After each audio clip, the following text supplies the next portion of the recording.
নমস্কার, লাবণ্য কিচেনে সবাইকে স্বাগত। আশা করি সবাই ভালো আছেন। তো আজকে আমি কাতলা মাছের তেল ঝাল রেসিপি শেয়ার করব। তো কাতলা মাছের তেল ঝাল করতে অবশ্যই কাতলা মাছ লাগবে। তো আমি এখানে 4 পিস কাতলা মাছ নিয়েছি, লবণ হলুদ মেখে নিয়েছি। এখন মাছগুলোকে হালকা করে ভেজে নিতে হবে। তো প্রথমে আমি তেল গরম করে নিয়েছি। এবারে একে একে মাছগুলো দিয়ে দেব তেলের মধ্যে।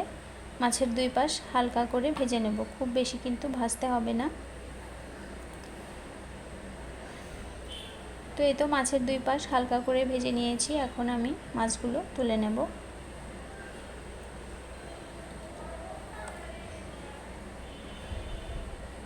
তো ফোড়নে দিয়ে দেব গোটা জিরা, দারচিনি, একটা এলাচ দেব আর অর্ধেকটা তেজপাতা দেব। এবারে দিয়ে দেব পেঁয়াজ কুচি পরিমাণ মতো। পেঁয়াজটা কিছু সময় হালকা লাল করে ভেজে নিতে হবে।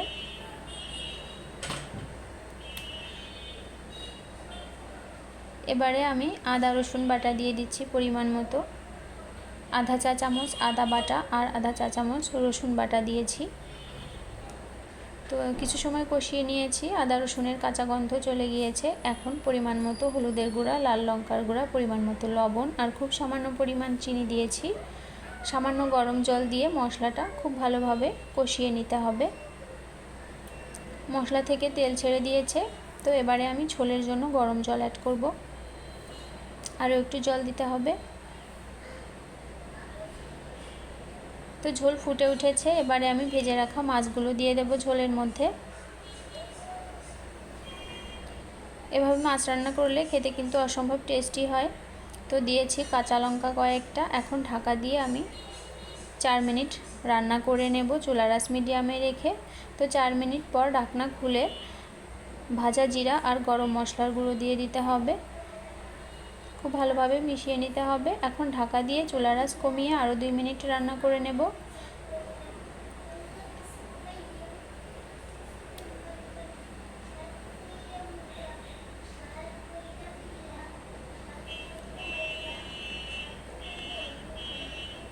এই তো মাছের তেল ঝাল তৈরি। এখন আমি চুলার আঁচ কমিয়ে নামিয়ে নেব।